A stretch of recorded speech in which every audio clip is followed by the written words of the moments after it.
Borderlands 4 was honestly not on my radar this year. Not because I thought the game would be bad or because I don't enjoy the franchise, but because there have been so many good games and video game surprises in 2025 that I found it difficult to keep up with all of them, and I didn't know what to expect after Borderlands 3. After putting 50 hours into the game, I can confidently say that Borderlands 4 is another pleasant surprise. With well-written NPCs, 4 likable vault hunters, a story that keeps the classic Borderlands humor but also takes itself more seriously, and some of the smoothest first-person gameplay I have experienced in recent memory, Borderlands 4 stands tall. Borderlands 4 is not just the best game in the series so far, it's one of the best games I have played this year, despite some performance concerns and a couple of slightly odd open-world design choices. Borderlands' great writing returns. Borderlands 4 abandons the previous planet of Pandora for the new moon of Kairos.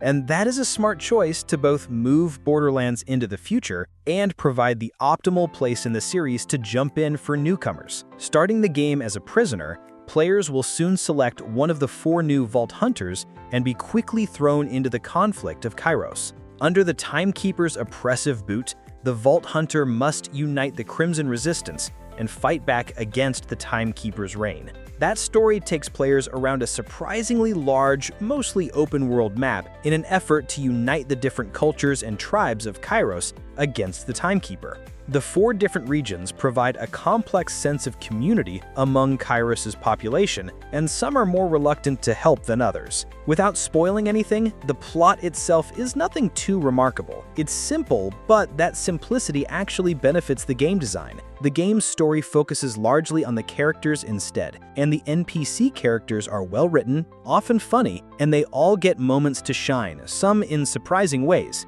I laughed aloud multiple times, and it seems the game is self-aware. The humor never undermines the towering threat Kairos faces. The Vault Hunters, in particular, are more fleshed out than they ever have been. I played as Rafa for my playthrough, and I was consistently surprised and constantly smiling at his sarcasm, lovable cockiness, and strong sense of justice, only to find out later that there is a much more sensitive side to Rafa, which makes him feel real. The villains are also more than metaphorical mustache-twirling villains, all with their own agendas. Where the game really surprised me, though, was with the side missions. There are a lot of them, and some of them have a multi-quest storyline attached to them. For example, there is an early one in which the Vault Hunter has to help a literal missile solve its existential crisis. The side stories provide a lot more characterization for the Vault Hunters, NPCs, and backstory for Kairos and the villains. Their quality reminds me a lot of The Witcher 3's side content. Guns, guns, guns, and more guns. The defining element of Borderlands has always been the sheer amount of guns, and Borderlands 4 ups its gun game to the next level. The combat is smooth as butter, making traversal and shooting feel solid all around. I could fire a rocket-shooting shotgun, switch to its underbarrel flamethrower, throw environmental hazards with the new grapple hook mechanic, and hover above an entire arena and rain a barrage of bullets in one smooth flow. Borderlands 4 features a level scaling system that roughly matches your character's level throughout the game, which incentivizes you to consistently look for new loot, even if it's not a legendary weapon,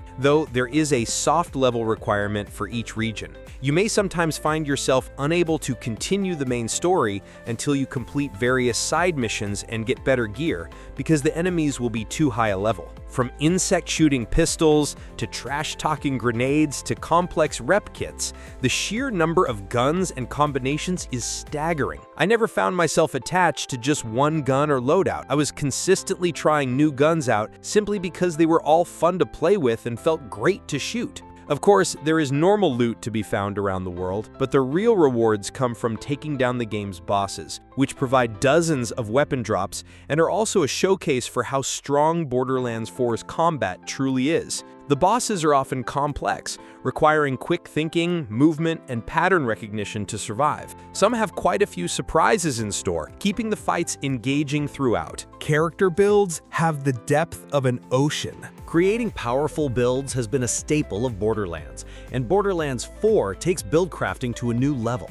Playing as Rafa and focusing on the appropriately named This Year's Gimmick skill tree to utilize his arc knives and dash across whole arenas in seconds while ripping enemies to shreds was a delight from start to finish. There are several ways to play each of the 3 active skills for each Vault Hunter, and you can always respec for a small fee if you want to change it up.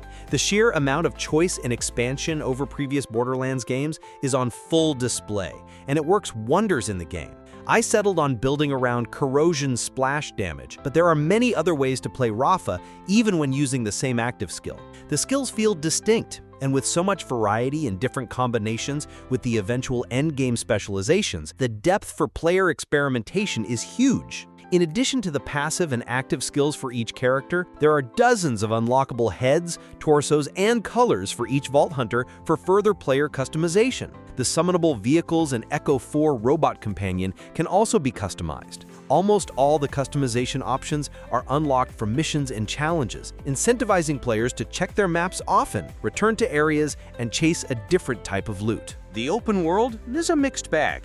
For the first time in the series, Borderlands 4 is mostly open world. The 4 regions provide distinct locales, but I'm not entirely convinced the game needed to be open world. Kairos is often lifeless as you run or drive across the map, except for wild animals and more enemies to shoot. The open world feels very similar to other open world games, like Assassin's Creed or Ghost of Tsushima.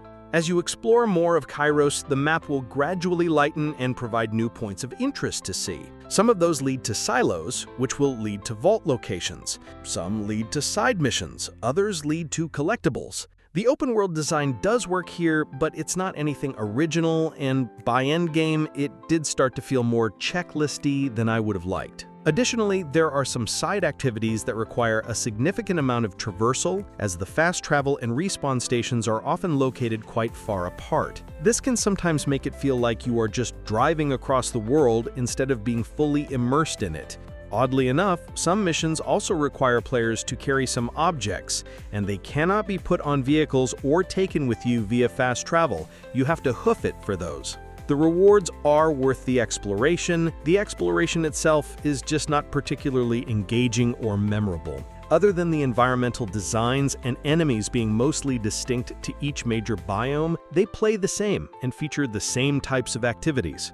By hour 50, I was still mowing down enemies, looking for a data pad, and then unlocking a safe house for fast travel, which I had been doing since hour 2. Luckily, the stellar gunplay, smooth movement, and excellent writing help mitigate the open world's impact on the overall experience. The open world isn't offensive, and it does give a large sandbox to play around in, but the world itself isn't particularly engaging either. I often found myself just wanting to get to the next story beat instead of being forced to drive or sprint over areas that just don't have a lot going on. Borderlands 4's performance is rough around the edges. Borderlands 4's performance, even in the game's segmented, non-open world areas, leaves a lot to be desired, at least without the Day 1 patch. Playing the game on recommended settings on PC with an RTX 3080, I never once got a steady frame rate. The game hovered around 50 to 58 FPS the whole game, and I even dropped the game to just medium settings, and even then, the frame rate was unstable. Cutscenes are locked to 30 FPS, and character intro cards and animations drop the game to slideshow levels of stuttering. It is certainly playable and didn't greatly impact my enjoyment of the game, but it's worth a mention. A Day 1 patch is being implemented to address some performance concerns, but it remains to be seen how it might improve the game.